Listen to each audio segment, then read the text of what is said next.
I want to demonstrate for you today this Abracadabra Wonder Cleaner. Now this is the contractor strength version, and I'm going to use it on this cruiser bike. I haven't cleaned this bike in a while. It's dirt, it's greasy, it's grimy, it's been in the garage for a couple years. So I wanted to see how well this cleaner works on it. So I'm going to spray it on there. And then I'm using just a regular paper towel to rub it in. It's actually probably a poor strategy on my part. If I'd used a microfiber cloth, it probably would have gotten much better results. But as you see, it starts to cut through that grease and grime right away. Now I'm going to do a second spraying, and look, it really starts to shine. That candy red color really starts to come through.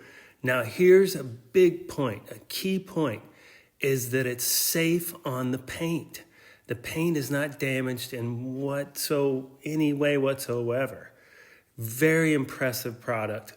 I highly recommend it. I can't wait to use it on some stains underneath my grill. This is an impressive product. I recommend trying it today.